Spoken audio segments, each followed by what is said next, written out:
Paul Barron here. He's the chatbot ninja. He may even do the voice where he talks and his lips move differently. If he's really good at that, from what I hear. So, What? if you guys want to be a part of that live, sellerroundtable.com/live, join us in the meeting. It's free. We're not going to charge you. We're just possibly going to put you on the spot to ask questions, and we are going to get started here in a minute. Sweet. All right, Amy. I'm gonna hit the record button this time. I promise, but you can do it too, just in case. I can. Okay. All right, Paul, and just it's pretty standard. I'll introduce myself, introduce Amy, she'll introduce herself, and then we'll introduce you and go from there. Cool. All right, and let me make sure I got the right episode number, which is always good. 123. Sweet. All right, here we go. Hey, what's up, everybody? This is Andy Arnott with Amy Weiss. And we are super excited to have Paul Barron on today. Paul, thank you so much for being on. Absolutely. I can't believe this is your first appearance, right? I know that we have talked on Zoom with Amy. Yes. And I feel like maybe it was just a conversation. Yeah, I think it might have been one of our little special episodes, right? I can't remember. I mean, yeah. So no, this is one of those things. Like I don't think we've met in public. And the weird thing about Zoom is that you meet someone in public that you've met on Zoom. And you're like you talk to them on Zoom like maybe 30 times, and then you meet them and you don't recognize them. Right. Oh, it's because I've talked to you 50 times. Right. It reminds me of like today I was at the gym after dropping my kids off, and there's this guy, I'm like sitting there the whole time in the gym being like, I've seen this dude before, and I can't figure out like where he's from. And then I realized he's like from one of our favorite restaurants in town. But it took me like the whole time working out. Like that's all I could think about. It's really funny. I just realized I had the wrong microphone selected. So if it like sounds weird, let me know. I just changed it to the right one. Well, I mean, it might sound extra weird, I don't know. All right. Yeah. So we're going to get down to the nitty gritty here, Paul. So what we like to start out with is, we need your street cred. We'd love to hear the journey to what got you to where you are today in terms of your journey. If you want to share as deep as like, where you're born, where you're raised, kind of any past jobs, or just kind of the journey on to where you are today. Yeah. So I got started in e-com really more as a consultant, and not consultant. I was working at an agency back in 2010. So, here, let me go further back. I've always been a wantrepreneur. Now I'm an entrepreneur. When I was younger, I was a wantrepreneur. I always wanted to start businesses. And so I started several like businesses. And I say that lightly because, legally we were an LLC, like I registered with the state. So technically speaking, we were a business. But like I did a video production company when I was younger, and I grew up super poor. Like I didn't really have much money, and which is one of the reasons why I have braces today. You can't really see that, but we couldn't afford, that sort of stuff when I was growing up. And so I couldn't afford the camera equipment for this videography company. So I was borrowing it. I was borrowing camera equipment to do wedding videography. And I quickly realized that wedding videography is absolutely terrible. So it was one of my businesses. And I mean, there's a lot of reasons. I mean, you could make it work, but yeah, it's, you miss a shot, like you missed the first kiss, and well, you can't go, oh, sorry. Hey guys, cut, just hey, everybody, go back to your marks, and all right, roll film. Okay. Shoot action. Now shoot, you can't do that. So I had a couple incidences where nothing that bad. So I did, web development. I started a web development agency called Barking Pineapple with a best friend of mine. And this was because I was like, I feel like I'm good at design, and there's web design. And I remember when we were starting, I was talking to a friend about web development. I need to call him up and ask him if he remembers this conversation, because it was like the newbie question that you could ever do.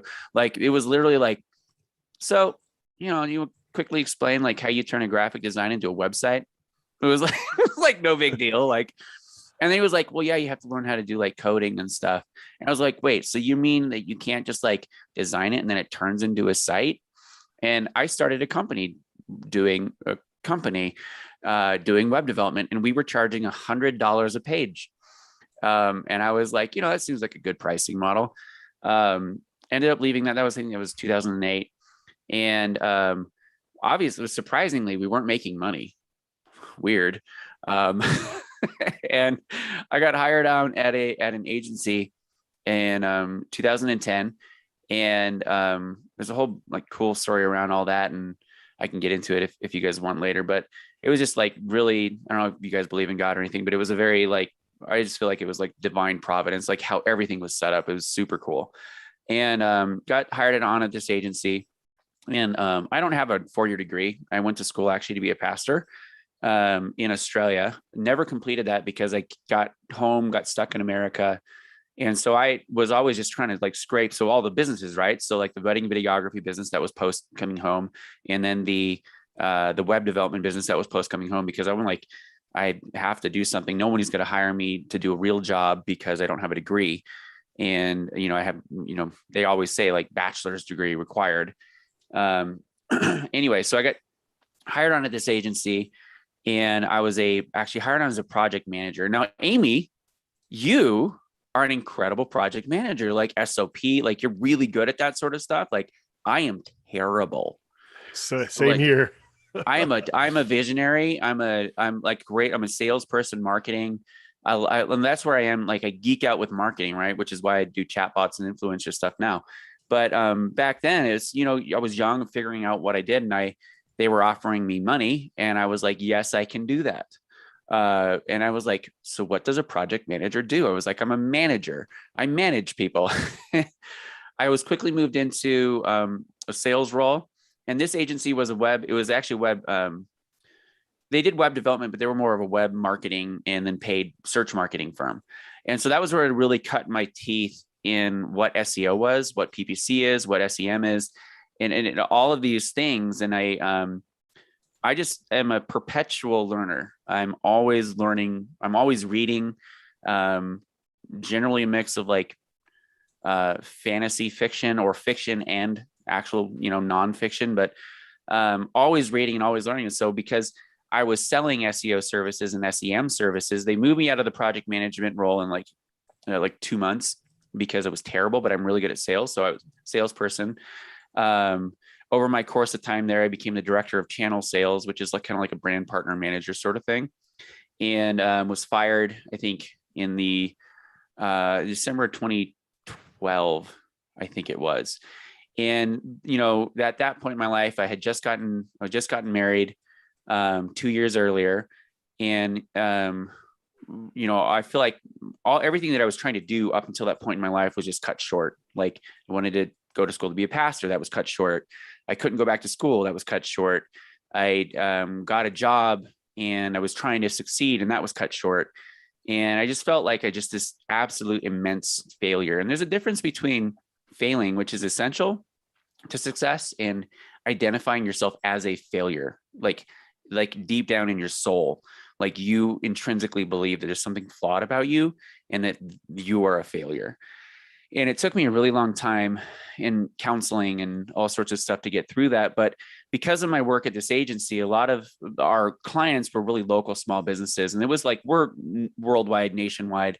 But in my city, I would always go to the chamber events and go to the networking events for like young professionals and all sorts of things. So people knew me as the guy to talk to when you had questions about SEO and questions about search marketing and digital marketing, because today, now where I'm at, speaking on stages and everything, that's just how I am. I want to help people. And so the thing that would always piss me off is that with SEO and SEM, there's so much like voodoo magic.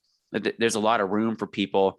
They throw acronyms around and they sound like they know what they're talking about, and they take advantage of people. And so I had built a reputation in the community as somebody with integrity that wants to help people. And so in that 2-year interim, I was like, okay, well, I'm going to start another web development company. So I started Catalyst Media Group in 2014, the same year that our son was born, Bo was born. And, starting a company when you have a brand new baby. And that one was actually moderately successful, meaning that we were actually making money. I think our best month was like $9,000 or something. So it wasn't like, for me, that was huge. Because it was the most money I'd made in business at that time.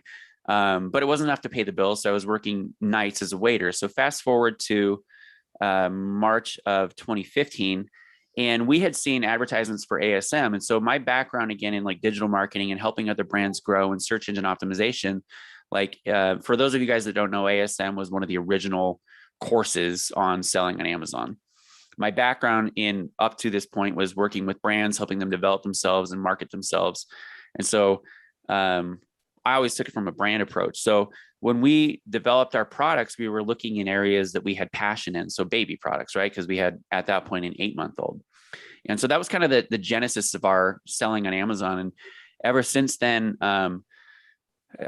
it seems like, I mean, it is a lot of hard work, and the hard work pays off, but it just almost feels like accidental success. Like we got onto the Rachel Ray show somehow. We got in through some PR efforts, and in year 2, and we continue to win awards for our brand and our products, and one thing after another. And a lot of what I have done that has helped us become successful in our business, leveraging influencers, leveraging grassroots PR, leveraging chat marketing. I started to teach chat marketing specifically back in 2018. And we actually had the very first ever course on chat marketing. We even beat Ezra Firestone in the market. Like any course that you see now, like we were actually first. We developed basically every strategy for Amazon sellers that strategies still used to this day. So anybody that teaches this is like, most of the time they learn from us, which is cool. And last year I transitioned into doing services, with the chat agency. So I got my hands on a lot of, fingers in a lot of bowls or whatever. But yeah, getting started on Amazon, we had a problem, and we didn't take the normal, we took the product research and everything, but we looked at like the problems that we had. And, we developed a line of reusable swim diapers that are adjustable to fit kids from birth through 3 years. Listening to our audience, we decided to start developing larger sizes. And now we have sizes up through adult that are still adjustable because of demand, and listening to them and like modifying our stuff. And, we have rash guards, and we're developing swim hats. And last night I got an email from a distributor in Mexico that works with Mexico's largest retailer that found us. He had he's letting go the brand that was like the brand that established reusable swim diapers back in the 1980s. They have a retail footprint worldwide. They're a huge brand, and he's dropping them and asking if he could pick us up because of the fact that we built a premium brand, and he feels like their brand direction is going less than premium. So, so that's where I am today. And it was really kind of all over the place. I don't know if that necessarily answered your question, but I don't know. Just an entrepreneur at heart and problem solver, really. I love that. I love that backstory. And that's why we asked this, because I feel like, a lot of people kind of, have heard of people in the Amazon space, but don't kind of know the whole story, their whole journey. And I think that's really important for people to know, because there's so much still to this day. There's still people who think that you can, spend $5,000, jump on Amazon and then get your Lambo like 6 months later. Right. But they don't realize majority of the people, they might not have been, Amazon might not have been their first business, but they've been doing stuff for a long, long time and had a lot of failure, a lot of roadblocks, and kind of had to find their way. So I love that, that's one of the reasons why I love, kind of getting that backstory. So that's fantastic. You might be old enough to remember. So I always laugh though, about chatbots. Cause I was like, yeah, I was doing chatbots when I was 19 years old in college, about 24 years ago. There was a thing called ICQ. And there were like the rudimentary chatbots back then where I was using it to affiliate to kind of spam back then. It wasn't really, chatbots were so new that there wasn't even like rules against that, but like, message people will be like, hey, do you want high speed internet? Click this link, so it's so cool to see that technology and how, it's kind of like VR has been around for years, but the progression to where it's finally at the point where it's usable, it's cool, it's, it's more mainstream now. So that's awesome. Speaking of chatbots, let's kind of get into the nitty gritty for people who are listening who have met, have heard the term chatbot or chat marketing, things like that. Can you kind of give a basic kind of overview of what that is and, maybe how somebody could get started with that just from the basic kind of point Yeah, of view? I mean, so chatbots are, in a nutshell, I mean, so you kind of have like a couple families of chatbots, really. So in a nutshell, it's just automating chat, right? So that's goes without saying. But most of the time, people think of chatbots, or at least when outside of the Amazon space, or even like people that are new to chatbots, they think of a chatbot as like, embeddable chat widget on a website that helps with customer service, which that is a chatbot. And when I talk about chatbots, I mean, we build those, but I really focus on chat marketing automation, which is also a chatbot. And most of the time, I actually don't say chatbots. I don't, externally to our audience that we're building, I don't use the term bot, because bot has a very negative connotation, especially in, pertaining to starting with 2016 with all the election scandals and all that sort of stuff, right? So fake accounts, bot accounts, and being that the majority of the time these chatbots that we're building live on Facebook Messenger. Now we're building them on Instagram Direct, and in WhatsApp we have that capability now, which is WhatsApp is brand new. It's in beta. It's been in beta for a while. Now it's in open beta, where I think it might be still invite. I'm not sure, but Instagram is open for anybody. So chat marketing automation is basically a series of predefined messages that you write. You determine as a marketer, where you want people to go. So say cheap internet. You want to get cheap internet? Yes, no. They say yes, take them to cheap internet. They say no. Okay, cool. Have a great day. I mean, it can be very simple, or it could be very complex where you're baking in conditional logic. So conditional logic would be something like like a good case in point. I just got done speaking at the $1 Billion Seller Summit, and I talked about influencers and how we built our team of influencers with chat marketing, and how now, like when we were doing that originally, we had several iterations, but for the longest time, we were using Messenger as a channel, which is a little bit sticky because most of our influencers are on Instagram. So we had some fall off because of that transition. Even though Instagram and Facebook are, owned by the same company, it's very distinct brands. And you find people that love Instagram and hate Facebook, which is, whatever. But so I was talking about Instagram Direct, and I always deliver in my slides, or when I deliver my slides, I always have it go through a chat bot, especially when I'm talking about chatbots, because if people haven't gone through one, I kind of want it to be like, here's what it looks like. This is how easy it is. So what I did was a very simple conditional logic where I just asked people if they were a service provider, aggregator, or seller. And, 3 choices, or both, actually. It was a service provider / aggregator, seller, or both. And then I had baked in later on in the flow that if they were a service provider or an aggregator, something like a soft pitch, like, okay, awesome. This is great for you. Just imagine using this for your clients. And we love partnering with aggregators. So if you ever have any questions, just let me know. So that little snippet right there, it was a very simple flow. It was like a handful of steps. I got an email just to deliver the slides through email. And then I had a question on whether or not they were seller. And then I had later on, based on their response to the earlier question, I provided different content for them. And so that one of the power, there's so much power behind chat. But I specifically like the contextualization and the ability to deliver information to people when and how and where they choose to receive that information. If you've been in the space for a long time, you might hear people talking, chatbots are dead. Don't use them. They're terrible. You're going to, if you send traffic to Amazon with a chatbot, ManyChat, you're going to, it's going to hurt your listing. And quite frankly, that's not true. And the people that are saying that don't know what they're talking about. It's like what people say to us about Google ads. Right. They say, oh, if you use Google ads, it's going to destroy your ranking and everything. And right. You don't want to send traffic directly to your listing. And it's like, okay, well, we've been doing it for years. So exactly. Yeah. I mean, it'd be like somebody going to a builder and say, why are you building a house? That doesn't work. If you've never built a house and you tried to build a house from scratch, and then you built something that fell over, and then you assume that every house thereafter, you can't build one, like that's just absurd.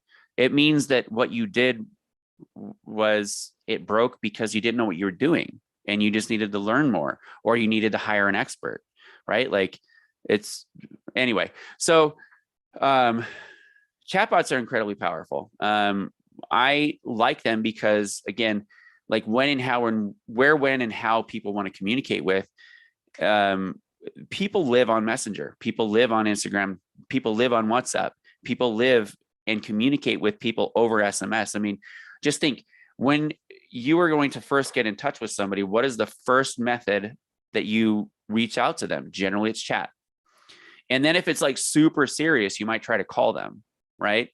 And that is just how people communicate now. And so as marketers, and if you don't view yourself as a marketer and you're a business owner, you need to start thinking of yourself as a marketer, because you cannot grow your business if you do not market your business. It is not possible. So when and how and where they want to be communicated with, one of the reasons why people are saying chat is dead is because it was back in the day, like you had mentioned, you could just spam people.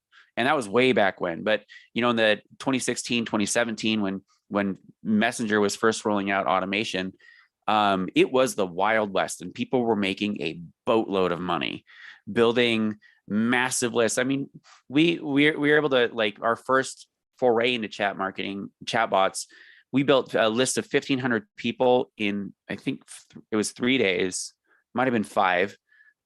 Big difference there, right? 1,500 people in either 3 days or 5 days. It's either 500 a day or 300 a day, but still, that's a massive amount. And we were paying about a penny per person.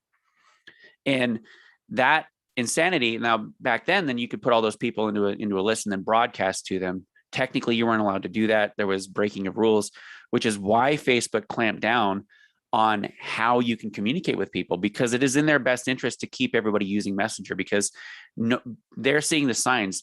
The population that uses Facebook is aging out, and the newer generations are not using Facebook. And so they're investing all their money into VR, into Messenger, into voice recognition apps, all those sorts of things, because they see that that is where they need to stay. If they're going to continue to be relevant, they have to pour money into this stuff. So if people are continually getting spammed on Messenger, you will not use it. You'll just uninstall it. You'll switch to Telegraph. You'll switch to WhatsApp. You'll switch to something. And then Facebook is out that all of that equity, all of that money that they put into that, they're out just because people are spamming. And so that's why Facebook changed the rules. And if you're unfamiliar with those, anybody can ask me what those rules are, and I'd be happy to help. But yeah. Awesome. Yeah. I love that background. So, can you kind of gave an example, which I love. So you did that flow at a conference, I assume, right? Mm-hmm. Yeah, that's awesome. I love when you go to a conference, one of the hardest things, especially if you're a newer person, is to actually grasp the concept, right? Mm-hmm. People get up there and they give you all this stuff, but it's so cool that you actually step people through so instantly they can see the value there. That's awesome. That was a great idea. But can you kind of go through, maybe some different examples of how you could use chat messaging, chat marketing to engage your customer, to get new customers, kind of some basics on that maybe. Yep. So I'm going to give you this is the easiest, most attainable fruit that anybody can do. And if you're not doing this, you need to start. Now, post-purchase inserts. So product inserts. You should see, I keep like every product insert that I get. And I just for reference, right? I do too. I'm like obsessed with product inserts. I study them all. I think Andy does too. He really studies. I take pictures of them because I have I have a hard enough time keeping my house clean. Yeah, that's like one of these. This is actually not a product insert. This is just a really amazing branding. Like the branding on this. I kept that because the branding is incredible. That's awesome.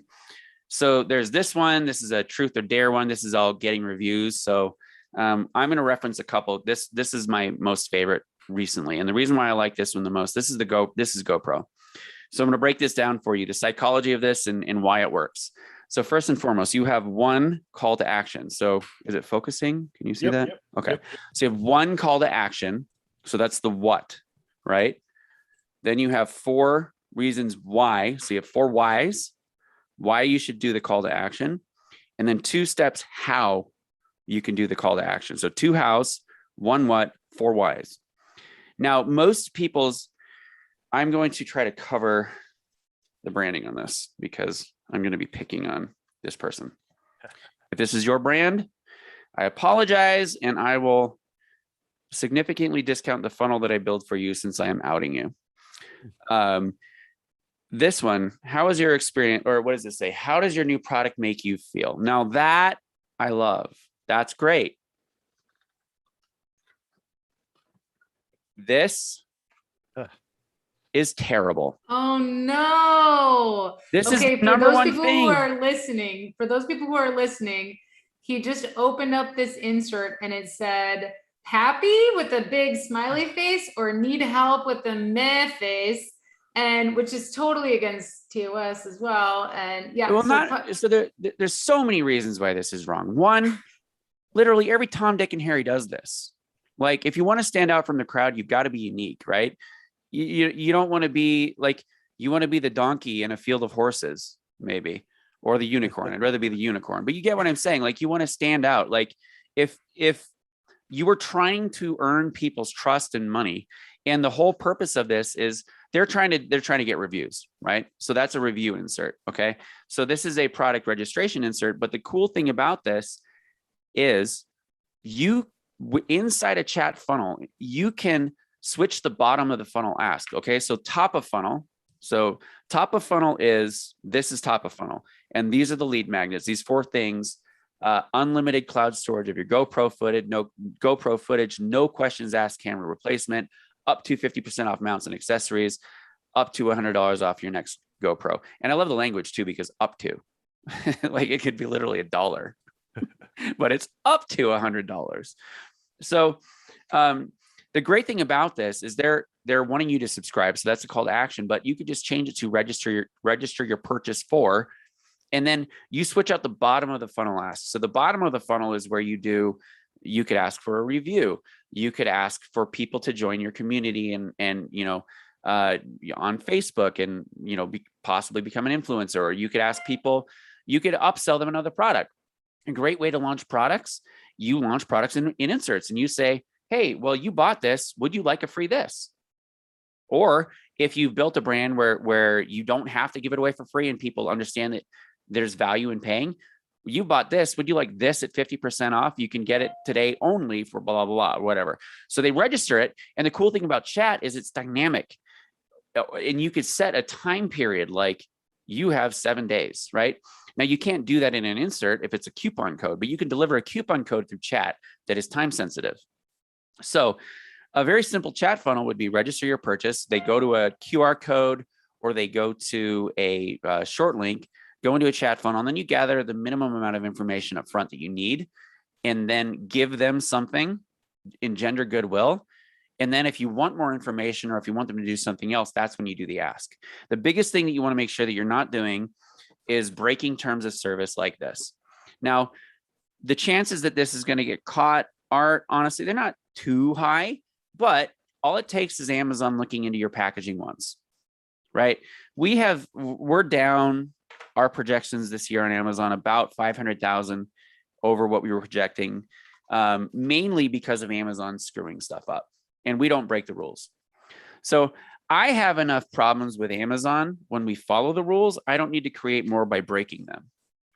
Mm-hmm. So that is one thing that I always highly advocate for people. And if they decide in their own, whatever, they want to break the rules and they want to do it their own way, that's on them. You can do that, but you just need to understand that you are breaking the rules and you are running the risk of losing not just your revenue now, but if you exit your company, potentially millions upon millions upon millions of dollars just by trying to take a little shortcut. Yeah, definitely. Yeah, there's so much that we can do to connect with customers and not cause any reason for them to see our brand in a negative light. Right. Or, when I see inserts like that, it just makes me want to just like rip them up and throw them in the garbage. Like, really? That's the effort that you put into that? Like, right. It's frustrating, but yeah, I have fallen for a lot of inserts What makes me angry though is if you put something in an insert and you don't deliver. So there's a lot of them like register for warranty, right? And you get or register to win something or whatever, and you get zero response. Like I just bought one of these really cool self-cleaning water bottles where you push the button and it sends an LED light through the water bottle, everything. Well, I dropped the cap and it will not, it does not work now, right? And they have on their packaging is great, which is another place where you can put really great information and ways to contact you and all of that. And so I contact them because they've got all their social media on there and stuff. Contacted them on 3 different social media channels because I'm trying not to just like leave a bad review and be the customer that I don't want, right? No response, 0 response, right? So, it's important not just to set it up, but also to have a plan to use it, wouldn't you say? Oh, 100%. I mean, yeah, I mean, with that, it's really just as simple as setting up an alert so that you're notified when something happens. Like it's really easy.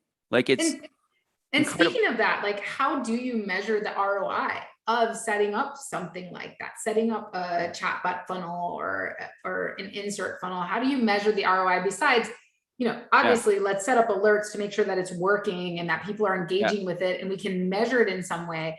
But how do we measure that? What metrics are you tracking? It depends on the objective. So each objective you measure against that objective. So if your objective is, say you're doing a product or you're wanting to do a cross-sell or product launch, right? So you have a whole bunch of inserts selling, you buy this product, and if you want to move it for sure, just say, you love this, get this for free. Like that ROI right there. So you measure that, how many redemptions are you getting or how many takes on whatever offer is. That's what I measure is I measure ROI top level, and there's various, ROI all the way down through the bottom, but initial thing, what I look is what's the take rate, the take on the offer. So if the offer is subscribe, that's my call to action. How many people are subscribing? And if they're not subscribing, then I start looking at, okay, great. This is, again, the reason why I love referencing this is because there's 4 things in GoPro, right? Most of the time people aren't registering their purchase or they're not going through your thing because frankly, they couldn't give 2 shits. Yeah. And it doesn't compel them to take action because it's not good enough for them. Now I went through this and I registered and I subscribed because there's 4 really good things here that are immediate benefits that I can get right away. Right. So measuring ROI in that sense would be, again, it would be subscriptions. If you're looking at reviews, then you would want to measure against review, like how many people are leaving reviews. If you're looking at, building out your influencer tier, then there's various level or influencer tier team, influencer team or brand ambassador team or whatever. Then I measure ROI based on how many new people we initially sign up. That's the first level of ROI. The second is how many people actually return a contract. That's a second. Third is then how many people are actually giving us UGC, user-generated content, and how quickly are they giving us user-generated content? Because if they sign up and they return the contract, but they don't actually give us UGC, then there's actually not a, that's a waste. It's not a return. And so there's something that I have to change. And so at every step of the funnel, you need to look and analyze, okay, where's the fall off here, right? So the fall off in an insert, first fall off would be, you don't have anybody even clicking the link, right? Yeah. So you don't have any people even visiting the link. Then I would look at the insert itself and I would say 2 things. One, what does the design look like? What does the packaging look like? What is the brand? Like how professional is the brand in general? Because if it looks janky AF, and it looks like you're going to get spammed, you got a bit.ly link and a Hotmail email address. No, I'm not registering my purchase. But if you have a branded domain and a short link with your domain, then that would be one step. And then fixing all of that. Anyway, I could go on and on and on and on and on. Well, but yeah, you can cuss as much as you want. We carry the expletive flag on every episode. Oh, do you? By Okay. default. Yeah, because I cuss so much and I'm a potty mouth. So as I said, we already, as I said, we already established we can't take Andy anywhere. So right. Good. It's true. It's It's like true. part of I the wear it as a show. badge of honor. Yeah. Well, yeah, We're like the devil and the angel on your shoulder right now. I got the my job as an internal salesperson. If you've ever worked with salespeople or internal sales specifically, if you don't know how to cuss, you will learn very, very quickly. Mhm. And so now I swear like a fucking sailor. So Beauty. So we got the first F word out of the way. Okay. What my next question for you, speaking of F words, what are some of the most creative ways you have ever seen somebody use Messenger or chatbots? Like, give me something that's just like super creative and fun. And you're like, oh my gosh, you're obsessed over that because they were super creative. that was not a question I was prepared for, Amy. That's a great question. Andy and I are not good at preparing before podcasts. No, you're fine. There's a lot of, I have to think through.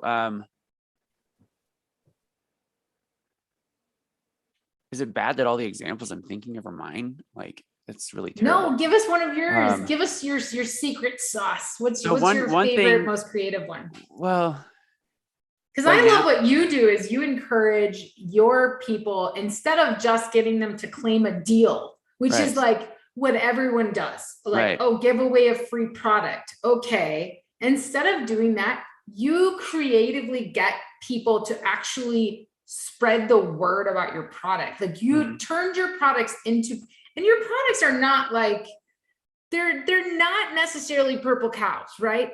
But they're really great products. And the way that you market them and your care tags on your products are hilarious.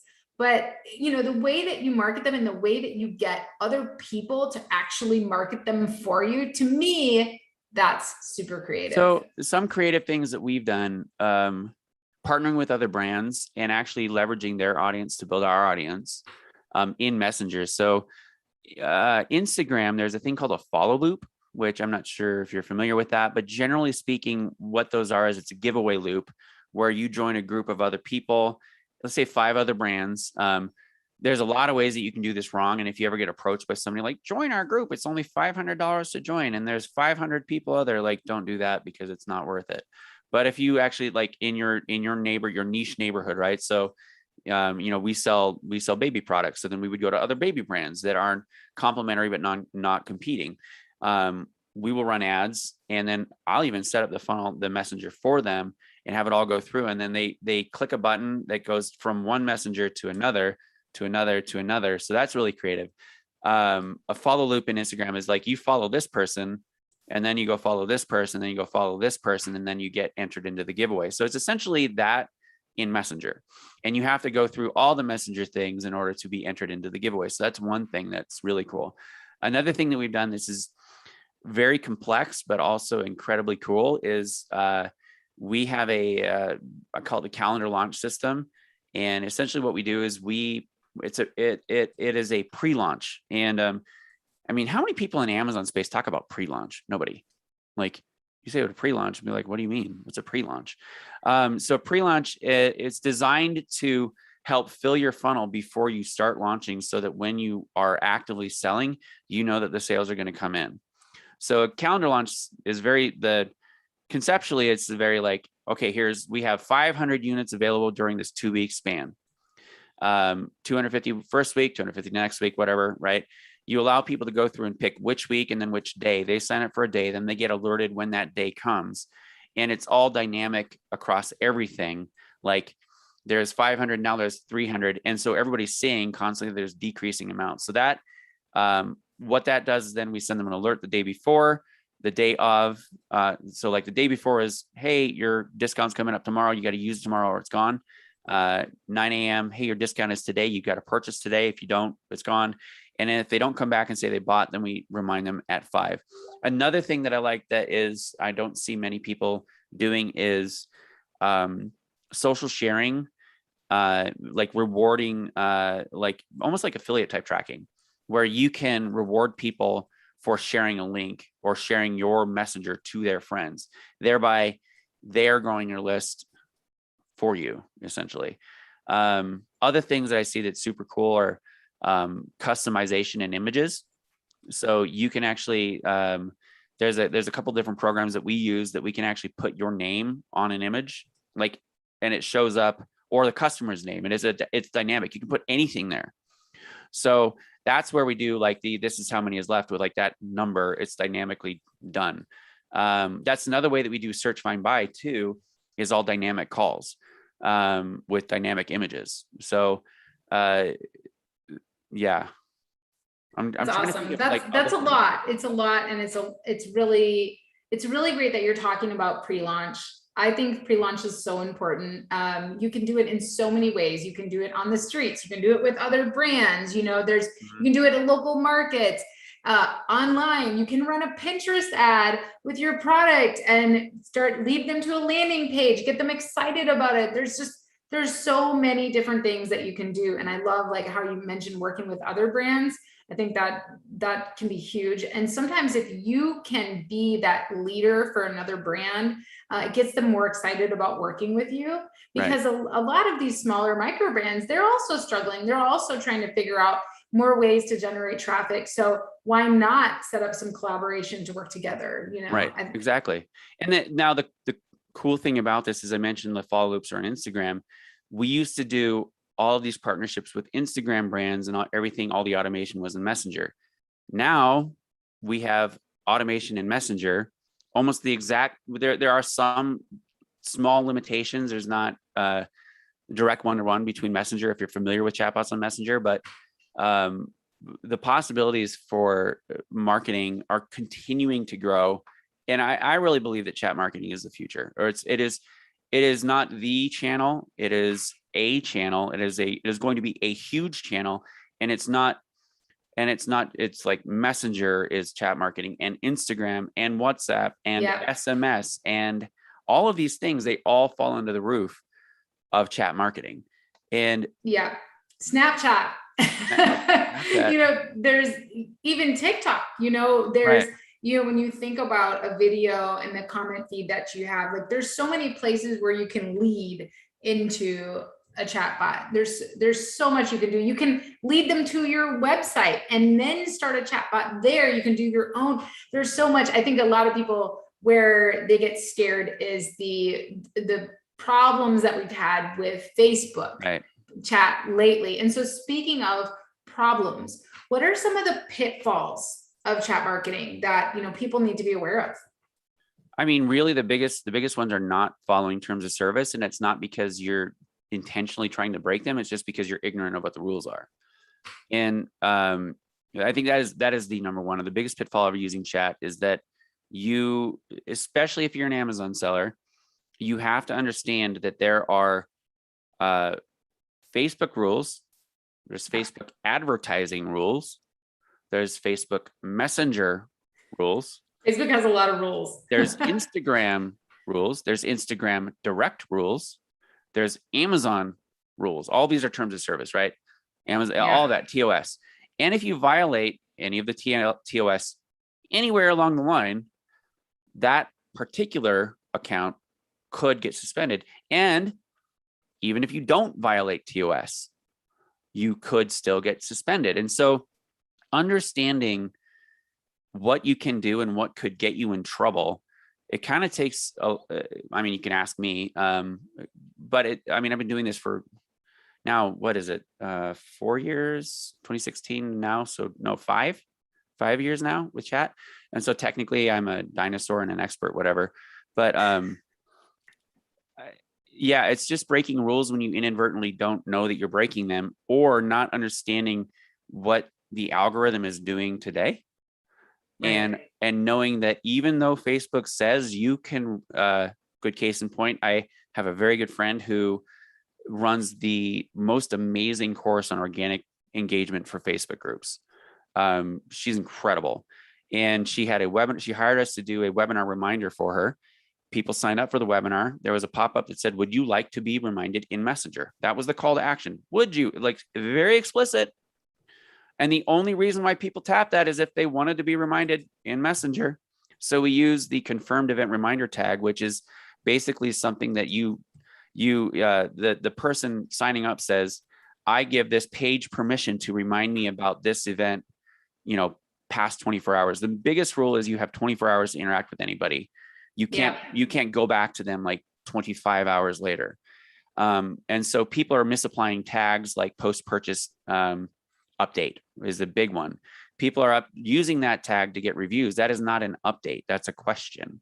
An update is your order has shipped. That's an update. And so people are misapplying that tag because they just don't understand what it means. Or in this instance, we're doing the confirmed event reminder. Every single person, 100% of them came into the funnel because they wanted to be reminded. But Facebook's algorithm is on overdrive.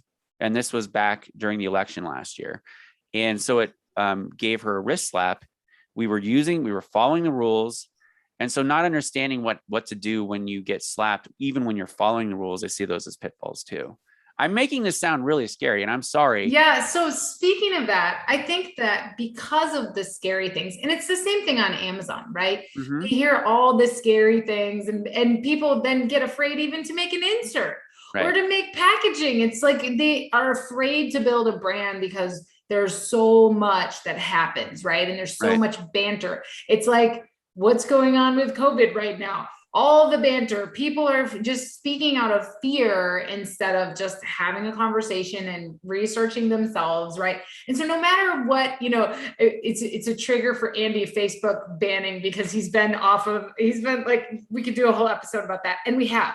But anyway, so, this is my next question, and it's kind of like 3 questions in one. It is that, like, let's say I'm a new brand, and I'm just getting started. I have a great product. I've got my website up. I'm there, right? I made it on Amazon, and I'm starting to think, hey, maybe I could grow a little bit. Maybe I could do some of this. But Paul's talking about all this chatbot stuff, and it sounds so scary. And I don't have time to read all of Facebook's 4,000 pages of policies. And I've heard all these things online. So basically, if you're a new brand, and you have to pick a channel, and you have to get started with this type of marketing, started with marketing off of Amazon, start with, maybe chatbot marketing, all of that. What do you suggest? Where do they start so that they can start gaining some experience without completely, just being overwhelmed? I actually wouldn't start with chatbots. And the reason for that is that I would want you to do more research first and understand what the rules are before you get into chatbots, or contact me, whatever, and I could answer your questions about the rules. And if you want to do it yourself, I'm awesome. But I would actually just do a very simple this GoPro insert. I don't know. Oh, there it is over there. It just takes you to a landing page on their website, and you fill out a form. So you can use Typeform and have a nice professional looking form hosted on your website or hosted on Typeform site if you don't own a site. If you're using Helium 10, you can do Helium 10 portals. And Helium 10 portals is a landing page builder where it's designed specifically to collect email addresses. So here you're collecting emails. The whole point is you're building an asset, okay? The way that I look at it is an email address is one asset. A phone number subscription is another asset. A chatbot subscription is another asset. And I want all the assets. I want everything. And so that's why I use chatbots, because inside a chat, I understand the rules, and I can get a subscriber for chat. I can get a subscriber for SMS, and I can get a subscriber for email all in one flow. And now I can actually, using deep links or app links, depending on what you want to call them. A deep link is basically, it looks on your phone or your device to determine whether or not you have an app installed, and it'll open that app if you do. So if you have Messenger installed, it'll open Messenger. Otherwise, it will go to a landing page. You asked simple, and I made it complex. I'm sorry. Landing page, Helium 10 portals, and Helium 10 portals has inserts that you can go to and use. Like, I actually gave them one of the inserts that was a part of a $10,000 branding package that we did. And like, we depreciated that insert. So I gave it to Helium 10. They made a template out of it, modified it, and it's available on like their number one featured thing that says Paul Barron's $10,000 insert. So you can use Helium 10 to print an insert. You can use Helium 10 to build a QR code, and then you can have that QR code go to a landing page that you built and set up in Helium 10. It's very simple. And then from there, you start capturing email addresses. Now, to your point, Amy, earlier, you want to make sure that you have some sort of strategy for what you're going to do after you start collecting email addresses, but don't let not having a strategy stop you from starting. Start, and then make sure that you start figuring out what you're going to do quickly. It's bare minimum. Just reply to your flipping customers if they have a question. Like, it's not that hard. But from there, then if you wanted to start getting into and learning more about like email nurture sequences and follow-up sequences within emails, that same concept within email, you can very easily adapt that concept to chat. And instead of long form copy, it's just very short conversational. In an email, you'll do a long paragraph, blah, blah, blah. In chat, it's just like a couple questions, and then the next thing, and then you tap a button, then the next thing. And then, so that's where I would start. If you do want to start with chat marketing, ManyChat itself has a very good free course that you can go into. And I know all the people that put the course together at ManyChat, they're amazing marketers. I have a course that is not live now. We're rehoming it, but I have a course on chat marketing. So if you wanted to learn that, you could go here. I mean, Michelle Barnum Smith, does she still have a course? I think she does. She's pushing, so. Like she has EasyBot now. And so EasyBot is EasyBot. EasyBot is designed to like layer on top of ManyChat to make building ManyChat easier. So you could look into that. But my point is that ManyChat like is a good starting point. It has a lot of great, very simple to use templates. I would say to start experimenting, figure out what it does, then ask questions. Like go to the community, go to the ManyChat community, go to my community, go to Amy's community, go to Michelle's community. I mean, there's no shortage of experts that you can talk to and ask questions to. So did that answer? That was a long-winded. No, that's perfect. Yeah. And I love that. That's one of my biggest complaints thus far with the whole chatbot or chat marketing thing is not owning the audience, right? I hate not owning my audience. Right. And just like Amy said, because I've been banned from Facebook, like I think I'm on my third time now, which in a way was a blessing for me because it pushed me into LinkedIn and I'm growing a huge audience there on LinkedIn. But to your point, though, if you diversify those channels, then you don't have to be so reliant on one platform, right? So if you're doing Facebook, Instagram, all these other, I love SMS just because you own it. I hate as a customer getting SMS messages though, kind of like in the beginning of Messenger when it wasn't as kind of regulated. I feel like that's kind of where SMS marketing is right now. But I completely agree. And that's a great point where, if you diversify, you need to own some of your audience. So I love that. One of the things that I'm always super into is machine learning, AI. And in terms of bots, that's gonna, it's a game changer. So can you, how do you see AI? How do you see this machine learning, natural speak? How is that going to change, chat marketing moving forward?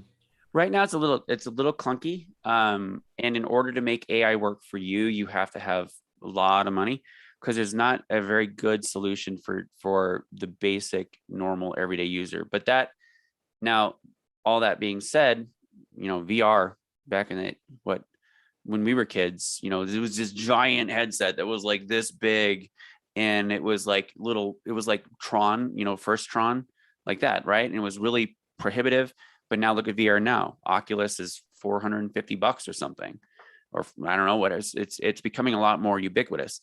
And that's really all that is going to happen. And so NLP technology, natural language processing, not neuro linguistic programming, not Tony Robbins NLP, natural language processing is continuing to get better and better and better and better and better. And so where I see the first iteration coming would just be simple sentiment analysis. So sentiment analysis is looking at a block of text and determining whether or not it's positive or negative or neutral. AI is doing a decent job with that, but it can still get tripped up by things like if you say great and terrible in the same thing. We're like, wait, what? Is it great or is it terrible? Is it fantastic or is it horrible? So it's not perfect yet, but I see that as it gets better. And the cool thing about AI is you can train it, and that's why it is cost prohibitive, and that's why it's also very because you can't implement it without training it first. But the great thing about it is the more traffic you send it, the more you train it, the better it gets. So first steps, I think, would be sentiment analysis. And so how we build funnels now would be like a choose your own adventure book back in the 90s. If you've never read those, they're great. You should seriously go to a thrift store and find one because they're funny. But it's like you get to the bottom of a page and then you say, do this, or this, and then you go to another page. So really sentiment analysis, the way that we design our stuff is positive, negative, neutral.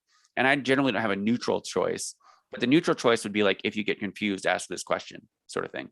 So positive, do you want to register your purchase? Yes or no? It's pretty straightforward, right? But I'm seeing it like in that sense, so that instead of people having to tap a button, they just reply. The artificial intelligence analyzes sentiment and then directs them on a positive route or negative route, right? And so that's really all bot or any type of marketing funnel construction really is positive, negative. Like you might have a neutral path somewhere, but most of the time it's like, do you want to do this? Yes, no. And so building out a bot, you just need to think in terms of that, like what's the positive branch, what's the negative branch, and where am I trying to get them to go? So that's the first iteration. I think down the road, probably 10, 20 years, it's going to be a lot more, again, I've used ubiquitous a lot. It's going to be everywhere. I mean, there is a bot that you can download. And if you want to play with an artificial intelligence bot, where is it? I haven't talked to it in a while.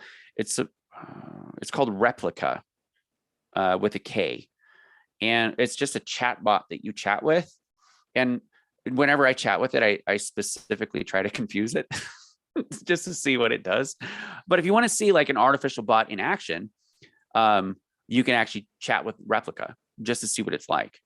The whole point of Replica is to, it's kind of confusing to me. It's they call it the AI companion who cares, because it's supposed to be a person who's supposed to like care about you and like encourage you. Like, you're doing a great job today. I'm like, you're not a real person. Yeah, you're not angry because it took you 20 minutes to get your Starbucks drive-through, right? Right. So if you want to see like AI, like Replica is a cool thing to test out. Yeah. I'm a huge fan of AI. So I got early access to GPT-3, which is like Elon Musk's AI, and I've been playing a lot with that. And it is really, really interesting stuff. And as a programmer, the chatbot thing for me is more if then else kind of statements, right. If anybody listening is into that. I mean, yeah, same. I mean, it's like, it's conditionals. Right, exactly. So when you break it down to those kind of, when you back up and look at it like that, then, it might be a little bit easier for some to look at it, like that. So that's super interesting. All right, we're getting a little long on time here, which I could probably easily talk another hour. This is so interesting. I love, like I said, doing the chatbot thing has always been, something for me back in the day. It was just fun. It was like it was not nearly as smart back then though, right? So it was like you could only pick certain keywords and then have replies, right? That was about it. So it's pretty interesting, where there's actually flows now.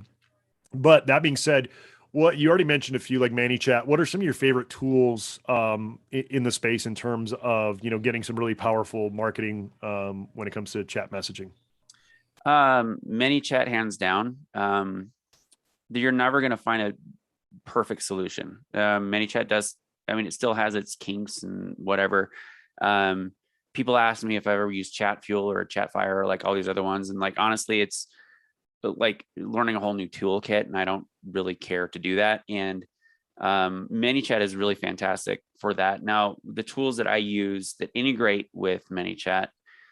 So in my $1 billion Seller Summit speech, what I did, again, a part of the example was I had them sign up, give me their email, and then immediately deliver my slides via email. I didn't need to deliver them in email. I could have delivered them right in chat. But the reason why I delivered them in email is because I wanted people to see that it was like, oh, that's really cool.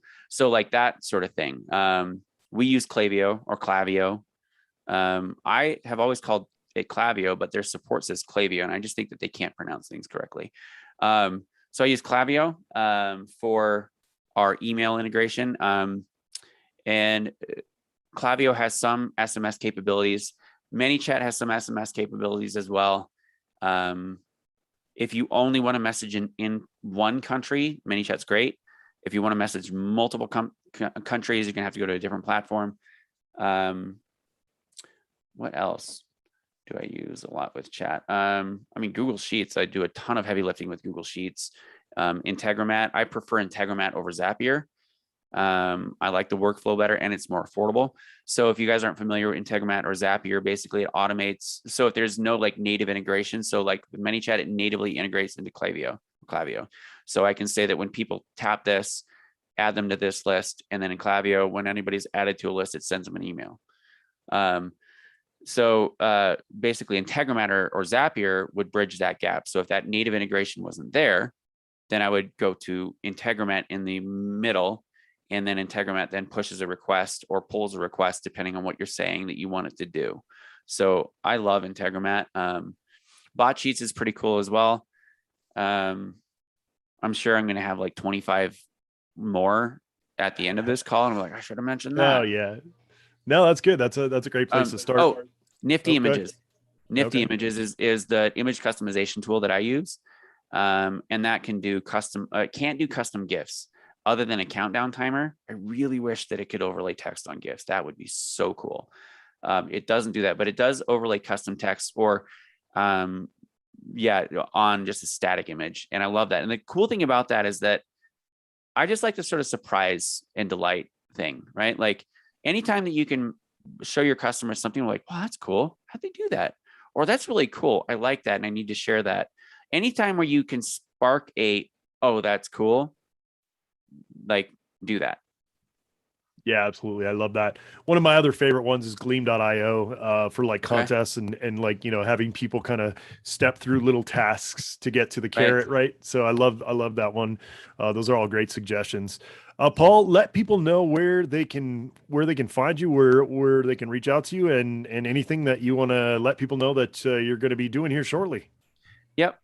You can find me thechatagency.com, chatmarketinguniversity.com. Again, we're rehoming. So we'll have the landing page for the course and everything, but the actual delivery is being rehomed, if you will. So yeah, I would say thechatagency.com, Paul Barron, Paul B at the Chat Agency, and Facebook. I'm around, and I'm doing a bunch of events. I think I'm doing Seller Rise with Dima. I'll be at your thing in November, the seller meetup, Festivus in the fall, or no, December, Carlos's seller cruise in February. And then I'm sure I'm missing like 4 or 5 other things. Awesome. Love it. For all of you who have not done so yet, please rate, review, subscribe to the Seller Roundtable. Let your friends know if you find any value here. We really appreciate that, guys. And as usual, you can find us here live every Tuesday at 1 p.m. Pacific time, sellerroundtable.com/live. Thank you so much, Paul, for being here. And Amy, anything else you want to add? No, I think this has been amazing as usual. And thanks you guys for listening to another episode. I can't wait till next week. All right. We'll see you guys later. Bye. Bye.